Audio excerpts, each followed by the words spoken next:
ഓം നമോ ഭഗവതേ വാസുദേവായ. ഹരിമുരളീരവത്തിലേക്ക് എല്ലാവർക്കും സ്വാഗതം.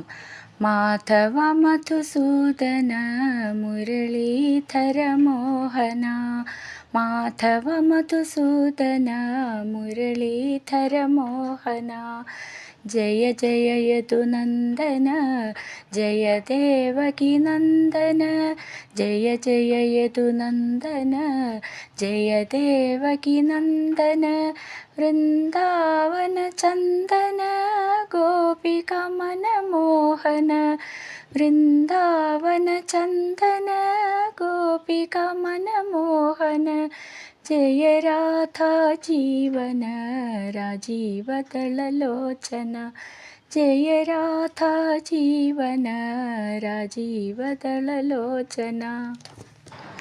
ഇന്ന് നമുക്ക് 3ഉം 4ഉം ശ്ലോകങ്ങൾ പഠിക്കാം. ശ്രീമന്നാരായണീയം ദശകം 15 കപിലോപദേശം. ശ്ലോകം 3. പ്രകൃതിഗതഗുണൗഖൈർനാച്യത്തെ പൂരുഷോയം, യദി തു സജതി തസ്യാം തദ്ഗുണാസ്തം ഭജേരൻ, മദനുഭജന തത്വാലോചനൈഃ സാപ്യപേയാത് കപിലതനുരിതി ത്വം ദേവഹൂത്യൈന്യഗാദി. ഈ ശ്ലോകം എങ്ങനെ ചൊല്ലുമെന്ന് നോക്കാം. പ്രകൃതിഗത ഗുണൗഖൈർ ന ആജ്യത്തെ, അത് ചേർത്തെഴുതുമ്പോൾ പ്രകൃതിഗത ഗുണൗഖൈർനാജ്യത്തെ എന്ന് വരും. പ്രകൃതിഗത ഗുണൗഖൈർ, ഖ എന്നുള്ളത് മേഘത്തിൻ്റെ ഖ എന്നാണ്, ഒന്ന് ഊന്നി പറയണം. ന ആജ്യത്തെ ചേർത്ത് ചൊല്ലുമ്പോൾ നാജ്യതേ എന്ന് വരും. ജ്യ എന്നുള്ളത് രാജ്യം എന്നൊക്കെ എഴുതുന്നത് ജ്യ എന്നാണ്. ജ്യതേ നീട്ടിയിട്ട് പൂരുഷ അയം, ഇവിടെ അവഗ്രഹ ചിഹ്നം ഉണ്ട്, അപ്പം നമ്മൾ ആ അവിടെ ഉണ്ട് എന്ന് മനസ്സിലാക്കണം. പൂരുഷ അയം, പക്ഷെ നമ്മൾ പൂരുഷോന്ന് നീട്ടിയിട്ട് യം എന്ന് പറഞ്ഞാൽ മതി. യതി തു സജതി തസ്യാം, സ്യാം നവള ചിഹ്നം ദീർഘം മുറുക്കം അതൊക്കെ ശ്രദ്ധിച്ചോളൂ. തത് ഗുണാസ്തം, ഗുണാസ്തം ഭജേരൻ, ഭ എന്നുള്ള അക്ഷരം നന്നായിട്ട് ഊന്നി പറയണം.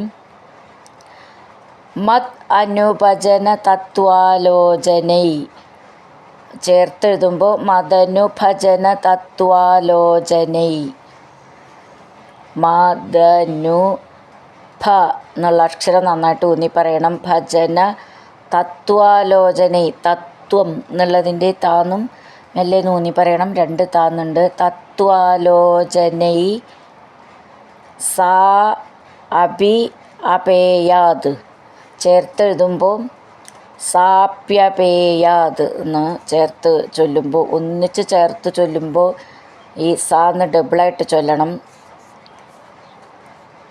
മദനുഭജന തത്വാലോചനൈ സാപ്യപേയാത്, സാ അഭി അപേയാത് എന്നാണ്.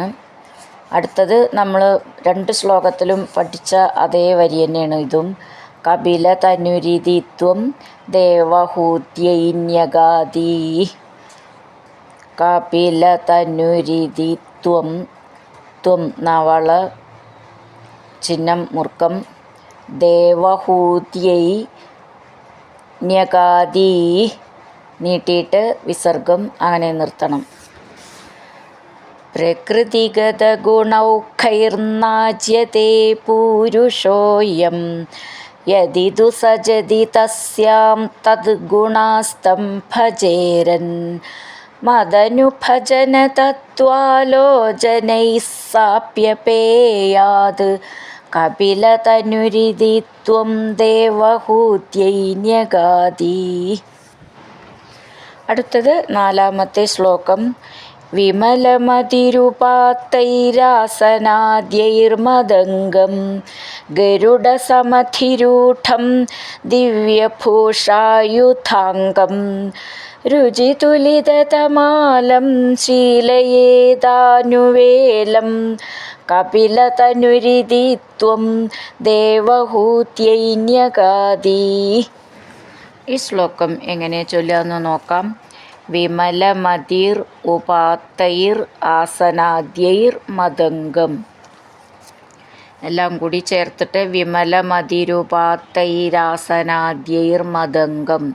വിമലമതിരുപാത്തൈ താന്ന് ഡബിളായിട്ട് പറയണം. രാസനാദ്യൈർ മദംഗം. മദംഗം ആദ്യൈർ എന്നുള്ളതിൻ്റെ ദ്ന്നും മദംഗം എന്നുള്ളതിൻ്റെ ദ്ന്നും മൃദുവായിട്ട് പറയാനുള്ളതാണ്. ഗരുഡ സമധിരൂഢം. ഗരുഡ ഡ എന്നുള്ളത് മൃദുവായിട്ട് പറയണം. ഗരുഡ സമധി ധി എന്നുള്ളത് നന്നായിട്ട് ഊന്നി പറയണം. രൂഢം ഠം എന്നുള്ളത് നന്നായിട്ട് ഊന്നി പറയണം. ടാ ഠ ഡ അതാണ് ഗരുഡ എന്നുള്ളതിൻ്റെ. സമധിരൂഢം എന്നുള്ളത് ടാ ഠ ഡ ഠ ഠ എന്നുള്ളത് നന്നായിട്ട് ഊന്നി പറയണം. രൂഢം എന്നുള്ളത്. ഗരുഡ സമധി ധ എന്നുള്ളത് നന്നായിട്ട് ഊന്നി പറയണം. രൂഢം അതും ഉറപ്പിച്ച് പറയാനുള്ളതാണ്. ദിവ്യഭൂഷായുധാംഗം. ദിവ്യ ദ എന്നുള്ളത് ദയ എന്നുള്ളതിൻ്റെ ദ എന്നാണ്. ദിവ്യ വ്യ നവള ചിഹ്നം ശ്രദ്ധിച്ചോളൂ. ഭൂ നന്നായിട്ട് ഉറപ്പിച്ച് പറയണം. ഭൂ ഭൂഷായുധാംഗം. ധ എന്നുള്ളത് നന്നായിട്ട് ഊന്നി പറയണം. ദിവ്യഭൂഷായുധാംഗം. രുചിതുലിതതമാലം. രുചിതുലിതതമാലം. രുചിതുലിതതമാലം. ശീലയേത് അനുവേലം. അത് ചേർത്തിട്ട് ശീലയേതാനുവേലം. ശീലയേത് അനുവേലം. അടുത്തത് നമ്മൾ 3 ശ്ലോകത്തിലും പഠിച്ച അതേ ലൈൻ തന്നെയാണ് ലാസ്റ്റിലത്തെ. കപിലതനുരിതി ത്വം ദേവഹൂത്യൈന്യഗാദി. കപിലതനുരിതി ത്വം ദേവഹൂത്യൈന്യഗാദി. അങ്ങനെ നിർത്തണം. വിമലമതിരുപാത്തൈരാസനാദ്യൈർമദംഗം ഗരുഡസമധിരൂഢം ദിവ്യഭൂഷായുധാംഗം രുചിതുലിതതമാലം ശീലയേതാനുവേലം കപിലതനുരിതി ത്വം ദേവഹൂത്യൈന്യഗാദി. ഹരിനാരായണ ഗോവിന്ദ ജയ നാരായണ ഗോവിന്ദ. ഹരിനാരായണ ജയ നാരായണ ഗോവിന്ദ ഗോവിന്ദ ഗോവിന്ദ.